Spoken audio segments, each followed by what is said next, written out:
Salut tout le monde, j'espère que vous allez bien les amis. On est parti pour une nouvelle vidéo. On regarde déjà le programme qui attend les merengues d'ici à la fin d'année civile 2023 et puis le programme aussi tout début d'année 2024. Il nous reste encore 2 matchs à jouer en 2023. Ce week-end face à Villarreal, ça sera au Bernabéu et puis la semaine prochaine, ça sera exactement dans une semaine. Jeudi prochain, un déplacement donc avant les fêtes de Noël du côté d'Alaves, ça sera à 21h30. Et puis début d'année, donc janvier, la réception de Majorque du côté du Bernabéu, le déplacement en Copa del Rey face à Arandina, et puis par la suite démarrera la Supercoupe d'Espagne et l'affrontement face aux Colchoneros de l'Atlético Madrid. On continue les amis, la une du quotidien Marca qui titre Bellingham espero preservar el legado de Zidane. Alors voilà la déclaration en français. Zidane est l'un des plus grands milieux de terrain de tous les temps. J'espère pouvoir préserver son héritage avec son numéro et ses crampons. Les débuts de Jude Bellingham au Real sont exceptionnels. Il est dans la lignée tout simplement des plus grands joueurs du Real Madrid. Espérons maintenant que l'avenir lui offrira la possibilité de devenir véritablement une légende du Real. On ne devient pas une légende du Real au bout de 4 mois.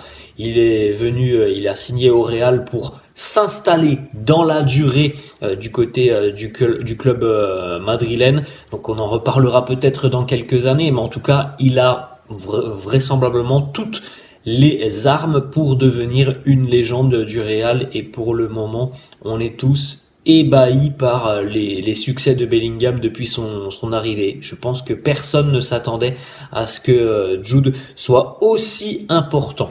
On continue avec la une du quotidien AS qui consacre sa une au Barça. Le Barça en destruction après la défaite et les 4 buts encaissés face à Gérone le week-end dernier en Liga. Le Barça en a pris 3 hier du côté d'Anvers en Belgique. Alors bon, pas d'incidence, le Barça est tout de même qualifié pour les huitièmes de finale de la Ligue des Champions, mais c'est vrai que voilà, la série des Catalans est quand même assez inquiétante. En ce qui concerne le Real, c'est en bas à gauche. Real, Rosselló, si es una solución. On en reparlera dans quelques instants de Rosselló.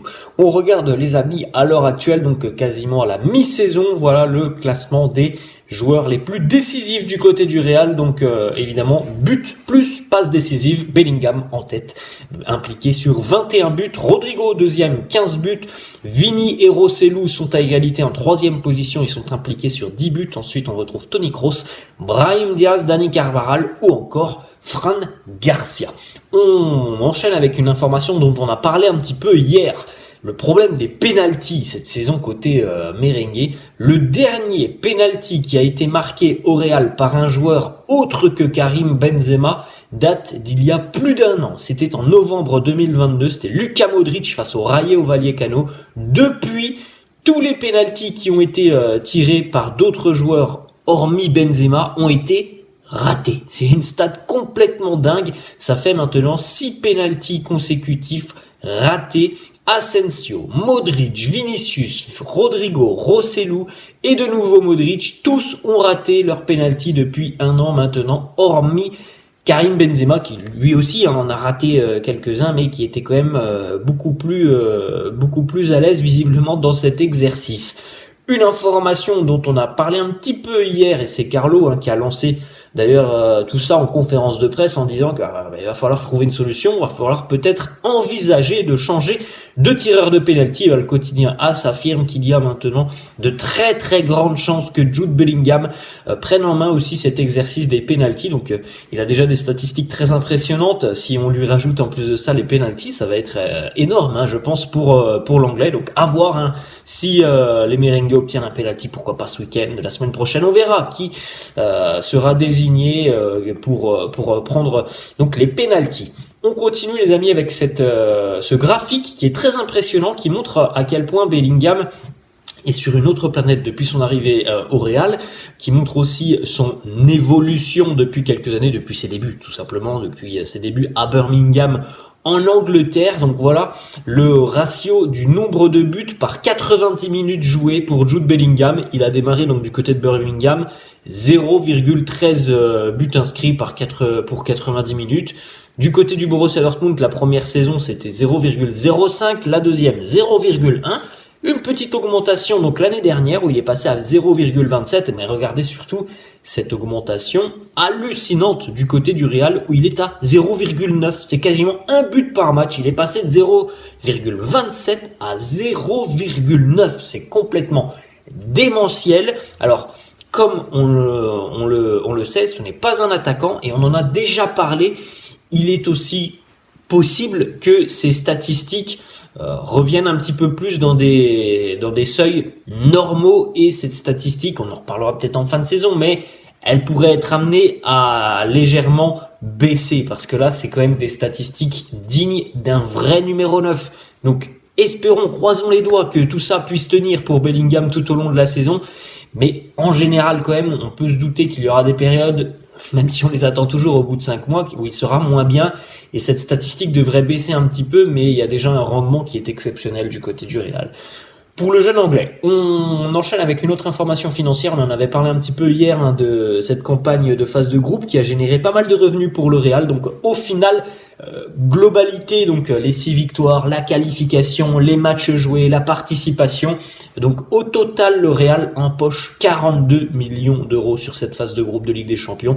15 millions pour avoir participé, joué à ces matchs. 16 millions pour les 6 victoires. Près de 3 millions d'euros pour les victoires. Donc face à Braga, face à Naples et face à l'Union de Berlin, et puis à peu près un petit peu moins de 10 millions d'euros pour la qualification en huitième de finale de LDC. On continue, on a 2 petites informations très positives qui concernent des blessures. C'est vrai que depuis une dizaine de jours, on a quand même de bonnes nouvelles qui arrivent puisque l'on a souvent des dates butoirs qui sont revues à la baisse en ce qui concerne le retour de certains joueurs.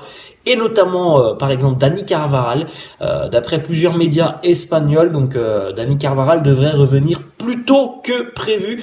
Il est même possible que Dani Carvajal soit disponible et apte la semaine prochaine pour affronter Deportivo Alavés. Pour rappel, lorsque la blessure de Dani Carvajal est tombée, on espérait un retour mi-janvier, ça pourrait être beaucoup plus tôt, donc évidemment c'est très positif. Et puis là, cette fois-ci, c'est officiel puisqu'il l'a annoncé sur son compte, il l'a pas annoncé sur son compte Instagram, mais il l'a annoncé hier auprès d'une caméra qui était présente, du Chiringuito qui était présente à l'entraînement hier. Alors déjà voilà le message qu'il a laissé sur son compte Instagram, Aurélien Tchouaméni. Après des sessions d'entraînement sans fin, il est maintenant temps de revenir. Il était à Valdebebas hier, les caméras de Chiringuito étaient présentes et voilà la petite déclat de Tchouaméni qui nous dit « Je suis de retour à l'entraînement avec l'équipe dès demain ». Donc aujourd'hui, retour à l'entraînement pour Aurélien Tchouaméni et ça, c'est très positif. On enchaîne la petite photo de Carlo Ancelotti qui a pris des mains le trophée d'homme du match de Rossellou en lui disant c'est le mien, évidemment, une petite blague de Carlo qu'il a tout de suite rendu à Rossellou. D'ailleurs, une petite information sur Rossellou, le Real considère sérieusement la possibilité de signer définitivement Rossellou à l'issue de son prêt en fin de saison, donc à 33 ans.